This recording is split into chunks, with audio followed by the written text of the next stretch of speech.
Welcome to Within the Frame, where we bring the most pressing issues across the globe into focus. I'm Kim Mok-yeon. Today marks International Migrants Day, a time to reflect on how countries respond to growing diversity. In South Korea, over 2.7 million people, or more than 5% of the population, are of migrant backgrounds. Many work over 52 hours a week, but earn significantly less than Korean workers. And over in the United States, President Trump has returned to office with a hardline stance, calling for a permanent ban on migrants from third world countries and threatening to revoke citizenships and green cards issued under the former Biden administration. In a world where borders are more crossed than ever and societies grow more diverse by the day, managing migration is no longer optional. It's a policy and social challenge that can't be ignored. For a deeper discussion on this topic, we connect to Lee Hyun, Dean and Professor of Law at Handong International Law School. A big welcome, Professor. Great to be back on the program. And also joining us is our go-to journalist in the United States, Chris Casquejo. Good to see you, Chris. Thank you for having me. So let's start with Professor Lee with a look at the current situation first. So could you tell us, how has Korea's migrant population evolved, and what does the latest data show about its size and diversity? Right. Well, Korea used to be a sending country, so many Koreans, particularly after the Korean War and during Korea's rapid economic development, often went overseas to the United States and Europe and other countries.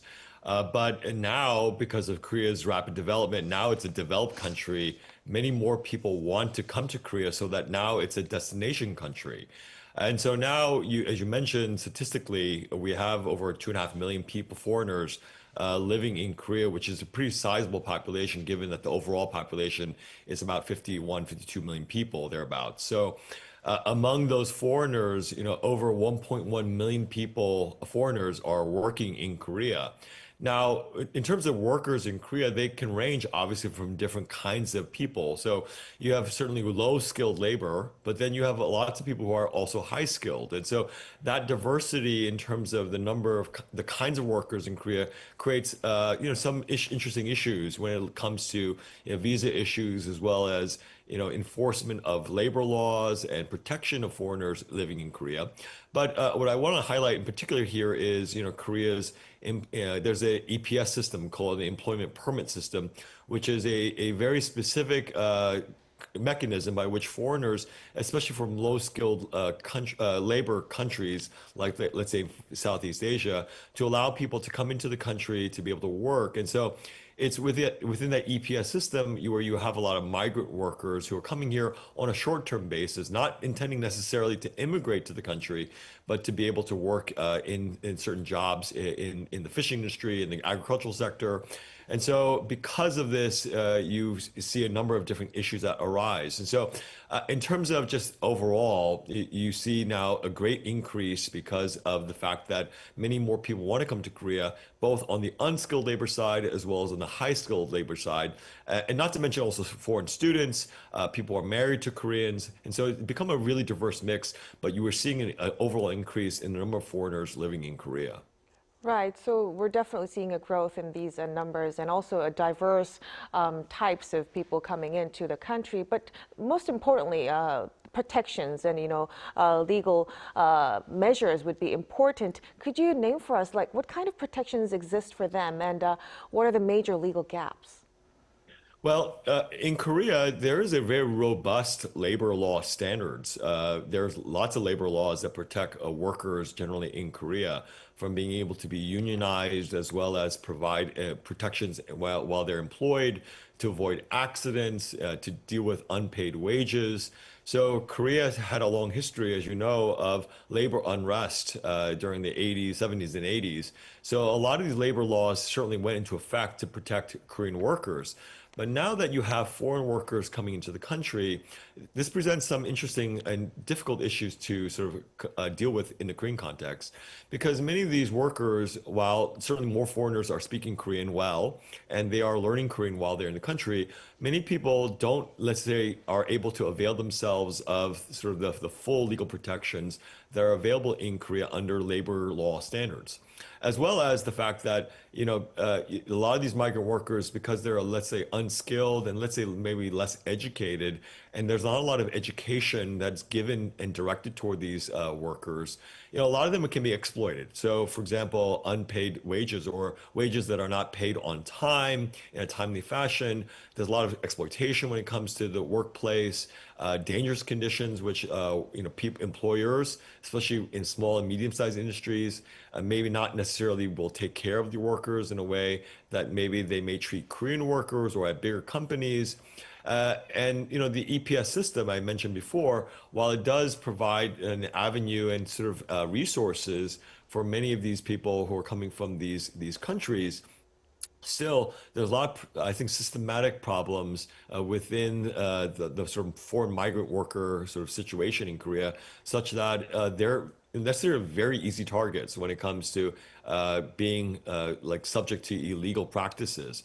And so I think in this case, these are the kinds of issues that Korea really has to deal with if it wants to encourage more foreign workers to come to Korea and to be able to, let these foreign workers be able to settle in the country in a way that gives them a sense of their rights, but also, law firms, lawyers who can address these issues for them.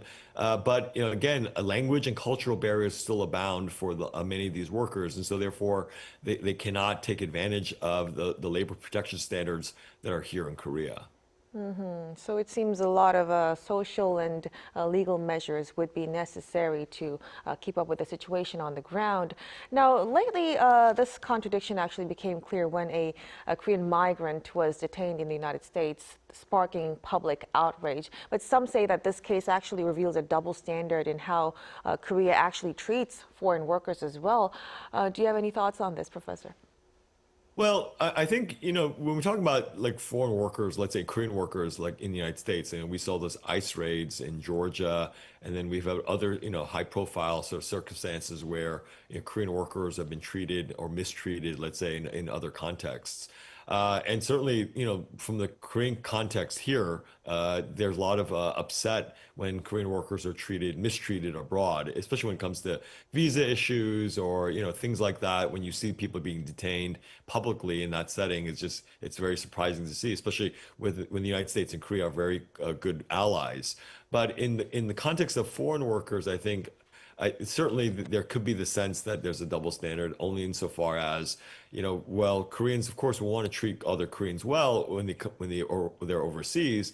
But obviously, there is a problem within this country about migrant workers, right? And that's always going to be a question because you're going to have people coming in from lots of different places, different cultures, coming into Korea, which has generally been mono-ethnic. And another question is, how do you deal with people who are very different, who have different cultural backgrounds, different ethnicities, languages, and how do you kind of, deal with that in terms of assimilation potentially, right? Because that's really the big question is how do people adapt, but then how do you adapt to people who are coming into your country? That's often a political issue. That's an issue that relates to society and culture.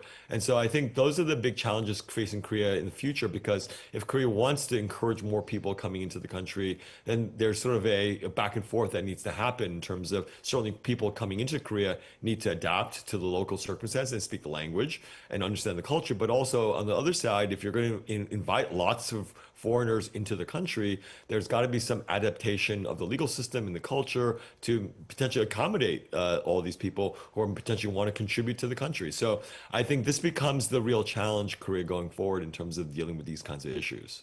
Definitely. So we would be looking for some mutual respect in and out of the country. Now, that latest incident actually was one example of a wider shift in the United States. Chris, could you remind us, ever since returning to office, what kind of change did President Trump leave on the area of immigration? Well, as he promised when he campaigned last year, he definitely has taken a harder line on immigration.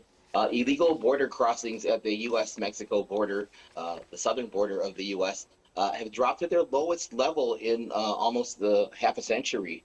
And since he returned to office in January 2025, Trump has moved very quickly to expand immigration enforcement both at the border with Mexico and inside the United States. The so-called One Big Beautiful Bill Act that was passed this summer, the signature legislation of Trump and congressional Republicans, allocates more than 170 billion US dollars over 4 years for border and interior immigration enforcement, with a stated goal of deporting 1 million immigrants who are not here legally each year. Another major change from the previous administration has been the resumption and expansion of immigration and customs enforcement ICE raids in big U.S. cities, including New York, Chicago, Los Angeles, Minneapolis, and Houston. While they officially target undocumented immigrants with criminal records, the raids have increased fear across these immigrant communities in these major cities, including among legal residents from these communities and mixed status families where, perhaps the parents are there undocumented in this country and the children are legal citizens. The administration has also tightened asylum standards for those who are seeking political asylum here in the United States, slowed or paused immigration processing from dozens of countries, and rolled back protections such as temporary protected status for several nationalities. And there was a November shooting here in Washington, D.C. that involved 2 National Guard members who were deployed by President Trump to help with crime here in the District of Columbia. But the White House has framed these steps with tightening immigration enforcement as necessary for security. And that case actually involves an Afghan asylum seeker who is accused of shooting those National Guard members. Right. So, Chris, you've just pointed out about the Afghan asylum seeker case. We also want to hear how did that actually play out politically and also in the media? How do people take it? Yeah, after this shooting in November, the Trump administration moved quickly to permanently block migration from what he termed third world countries. Now, as of this week, it's expanded. Citizens of 39 countries, including Afghanistan, Myanmar, Somalia, Sudan, Syria, Venezuela, and Yemen, are either banned from traveling to the U.S. or face severe restrictions on whether they can come in or not. Now, critics say this move closely resembles Trump's first-term travel ban, which targeted several Muslim-majority countries and was repeatedly challenged in U.S. courts. Now, politically, this rhetoric has energized Trump's base. They really like his hardline on immigration, but it has drawn sharp criticism from Democratic opponents and civil rights groups and some allied U.S. countries who say that it is far too broad and can target some of the citizens who are here legally, as we saw in the case of the Maryland man, Kilmar Abrego Garcia, who was deported to El Salvador mistakenly, that the government admitted, and he is currently free, awaiting whether he will be deported to yet even another country. Now, in the media, the conservative outlets often frame this as a security and a national security issue, but the progressive outlets highlight some of the legal risks of targeting such a wide swath of people, the humanitarian impacts, and concerns about whether the punishment for what is essentially a misdemeanor, a minor crime, being in the country illegally goes too far. Right. So these cases definitely gave a lot of political fuel to a much broader agenda in the United States. But Professor Lee, legally speaking, President Trump has also threatened to revoke green cards and citizenships granted under the former Biden administration. How viable is that under American and international law? Well, U.S. law does allow for, in this case, we're talking about adjustment of status, and that's, within 5 years if the person wasn't actually eligible. So you'd have to do a review of all the applications for citizenship and green cards and make an individualized determination as to whether or not the basis for their application approval was somehow defective, right? There could have been fraud, right? There's a number of different reasons why your application could be rescinded in terms of naturalization and for green cards. So, I mean, you can't do a sort of a blanket, across the board, I'm going to, take away everyone's citizenship or, ban everyone from getting green cards. It has to be an individualized process because the whole point is you can't have sort of arbitrary decisions made by the government. And that's guaranteed under U.S. law and under various statutes, but also under the Constitution.